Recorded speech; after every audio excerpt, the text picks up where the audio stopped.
지난 3월 한 보디빌딩 대회.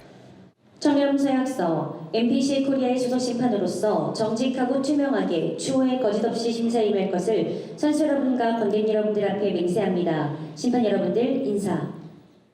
네, 감사합니다. 자, 선수 라인업.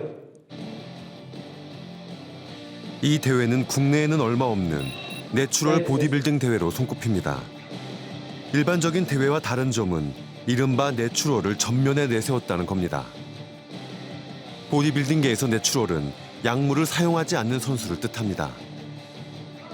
내추럴 대회가 생긴 지는 지금 국내에서도 한 5년에서 7년 정도밖에 안 된 것 같습니다. 대한민국에 내추럴 대회를 하게 되면은 생각보다 선수분들이 많이 적습니다. 그러니까 그동안에 약물을 쓰신 분들이 너무 많다 보니까 이런 도핑 테스트를 안 하는 대회들은 많이 출전을 하는데 그래서 이제 선수층이 아무래도 좀 적습니다. 무대 뒤 참가자들이 마지막 비짓땀을 흘립니다. 이들은 모두 약물을 사용하지 않는 이른바 내추럴 선수들. 이들이 이 대회에 출전한 이유는 약물을 사용한 이들과 같은 무대에서 경쟁하기 힘들 만큼 근육의 차이가 크기 때문입니다. 지금 한 14년? 네, 14년 됐습니다. 고등학교 3학년 때부터 시작했습니다. 하는 만큼 얻어갈 수 있는 게 매력이 있는 것 같습니다. 내가 노력하는 만큼 조금씩이라도 얻어갈 수 있는 게 제일 매력적인 것 같습니다. 이 대회는 내추럴 대회인 것 같은데 약물을 쓰는 대회도 있더라고요. 그렇죠. 그거에 쓰는 거 어떻게 생각해요? 근데 이런 내추럴 대회만 안 나오면 뭐 자기 선택이니까 괜찮다고 생각합니다. 본인은 뭐 몸이 더 커지기 위해서 부작용이 없다면 사용하실 의향이 있으신가요? 아니요, 안 쓸 것 같습니다. 그냥 공정한 것 같아서 이게. 대회 참가자들은 도핑 검사를 받아야 합니다. 신호유기 선수님이 한번 넣어주실게요. 넣어주시면 됩니다. 네. 번호랑 이름 성함 확인하셨죠? 네. 저희 2달 뒤에 메일로 공지해드릴게요. 네. 사실상 저희가 한번 대거 적발을 하는 바람에 저희에 대한 신임이나 믿음도가 많이 올라갔죠.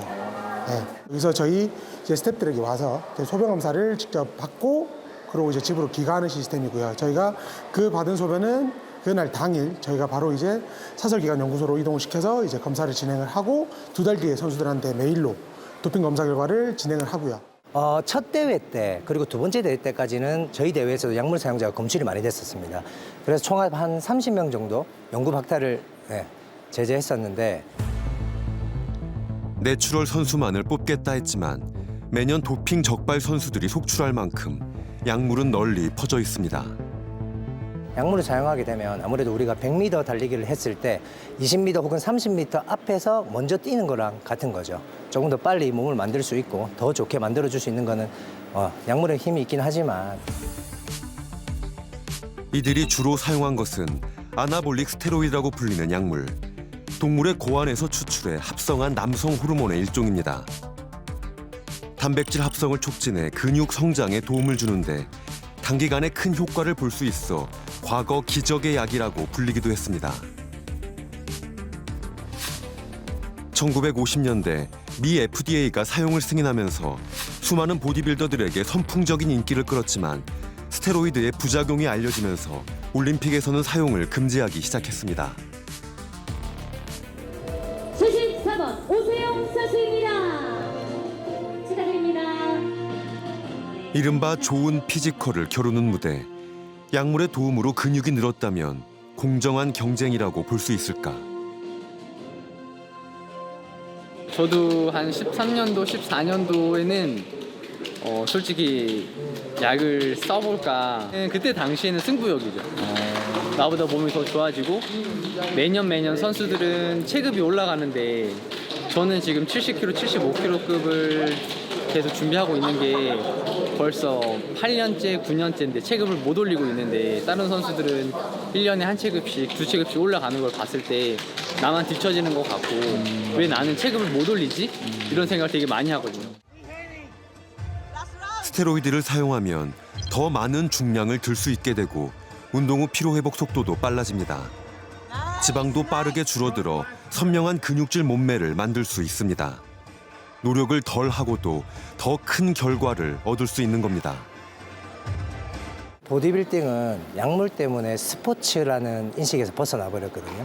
스포츠라는 것은 모두가 공정하고 투명하게 경쟁을 하는 곳인데 몇몇의 선수분들 때문에 이 스포츠라는 인식에서 벗어나고 있습니다.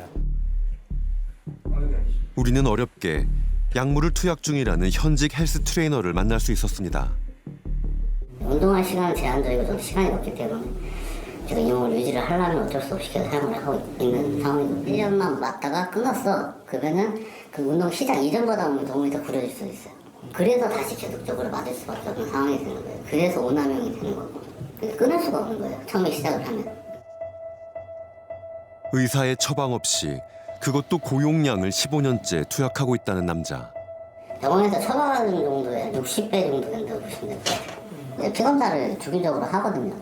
뭐 그렇게 한다고 해서 사실상 저도 좀 약간 무섭긴 해요.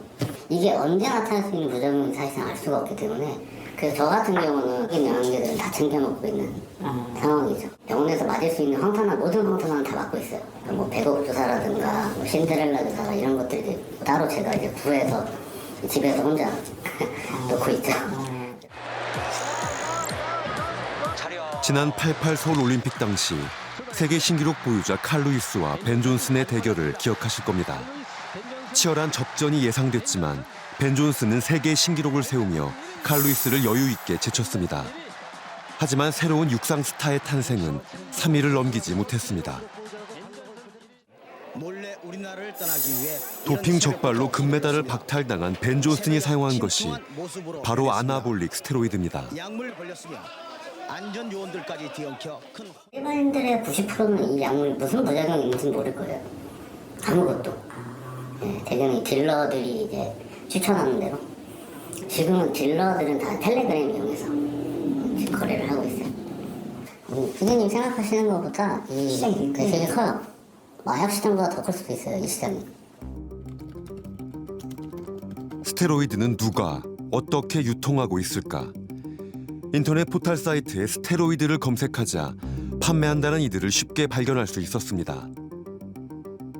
판매자와 SNS로 접촉을 시도해봤습니다. 3개월 안에 근육질 몸을 만들 수 있냐고 묻자 주사제와 알약 모두 구입 가능하다고 답합니다. 하지만 의사의 처방 없는 전문 의약품의 거래는 약사법에 의해 금지돼 있습니다. 구매자도 과태료를 물어야 합니다. 지난 2019년 유명 보디빌더들이 고백한 약물 사용이 화제였습니다. 그냥 저는 다 오픈을 할게요. 중요한 국제 무대를 앞두고 저는 단백동화 1cc와 테스토 1cc를 주 2회 이렇게 투약을 했습니다. 처음 사용했던 스테로이드 용량은 남성 호르몬 주당 1cc, 단백동화제 주당 1cc, 경구제를 매일 30mg, 인바디상 근육량이 3에서 4kg 정도 늘었지. 고용량의 스테로이드 사용으로 목숨을 거는 프로 보디빌더들도 나는 인간의 한계에 도전하는 도전자들이라 응원을 보내. 결국은 보여지기 위해서 하는 거예요. 성형하고 다를 바가 없어요. 그냥 멋있어지고 싶어서 사용했죠. 수영장을 가요. 헬스장을 가요. 그러면은 배우가 좋아요. 사람들이 다 쳐다보고 저도 시선을 느끼면서 걸어 다니고 재밌는 거예요. 재밌고 즐겁고. 하지만 이른바 약투 이후 오히려 스테로이드의 효과가 알려지면서 스포츠계를 넘어 일반인들에게까지 번지고 있는 상황. 이 정도 약물을 쓴다고 한다면은 한 6개월 안에 되지 않을까요? 일반인들이. 이제 5년 정도 한 거 같아요.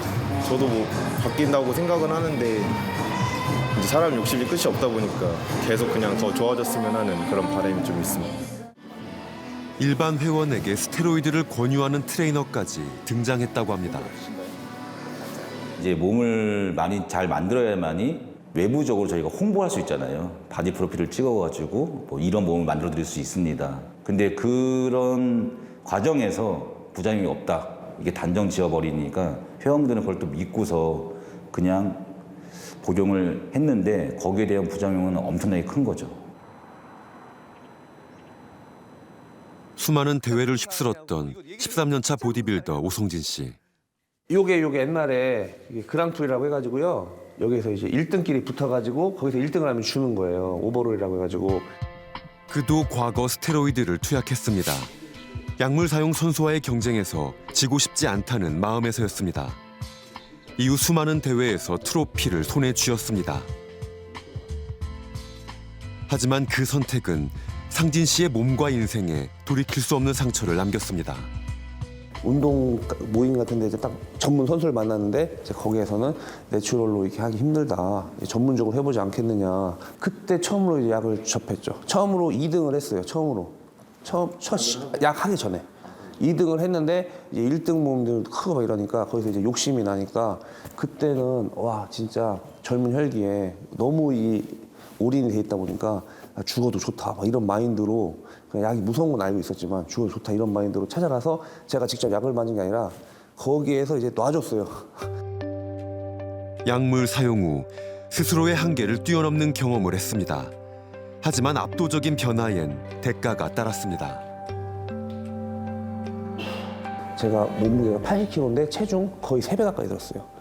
그때 사진도 있는데 봉이 이렇게 휠 정도로 스쿼트 같은 것도 그때 240, 데드리프트 250. 그게 들릴 수밖에 없는 게 약의 힘 때문에. 이게 들리면 안 되는데 약을 쓰게 되면은 들려요, 점점. 조금씩 계속 연습을 하면 다 들려요. 그것도 모르고 이제 몸에서 그냥 받으면은 순간적으로 힘을 딱 내니까 와, 이거 너무 효과가 좋은데 하지만 몸에 이제 신체가 망가진 거예요. 신진대사가 망가지면서 이제 식은땀 나고 막 속 안 좋고 막 이제 점점 몸이 무기력해지고 가장 큰 증세가 밖에서 힘을 넣어주니까 이게 끊어버리면 또 무기력증이 오니까 또 다시 찾는 거야. 아 이거 맞으면 이거 집중해서 운동할 수 있는데 내가 집중력이 떨어지네. 이거 안 맞아서 그런가 보다. 이러면서 다시 또 찾는 거지. 건강해 보이는 겉모습과는 달리 내 분비계가 파괴되는 호르몬의 치명적인 부작용이 따라왔습니다. 무정자증으로 불임 치료까지 해야 했습니다. 일단 집사람이랑 그때 아이가 없었거든요. 근데 이제 정자도 하나도 안 보이고. 그래가지고 그때 이것 때문에 너무 안 돼가지고 충남대학교 병원에서 수술도 받았어요. 그게 남성 호르몬 해주는 거예요. 호르몬이 이제 불균형이 망가진 거죠. 스테로이드의 부작용은 약물 대사로 인한 장기 손상까지 인체에 광범위하게 영향을 미칩니다.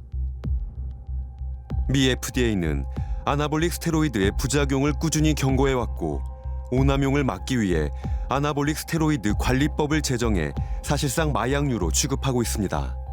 아나볼릭을 많이 쓰면 남성 호르몬을 많이 쓰면 몸에서 남성 호르몬이 안 만들어집니다. 억제를 합니다, 생성을. 그렇기 때문에 이 무정자증에 빠지게 됩니다.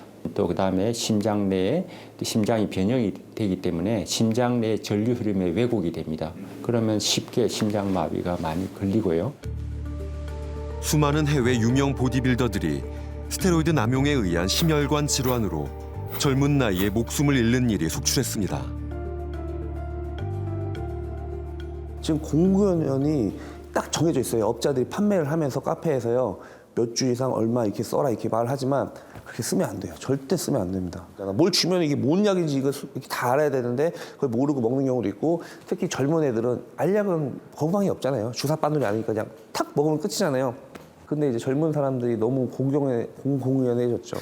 약에 대해서 무서움이 없어요. 너무 무서움이 없어요.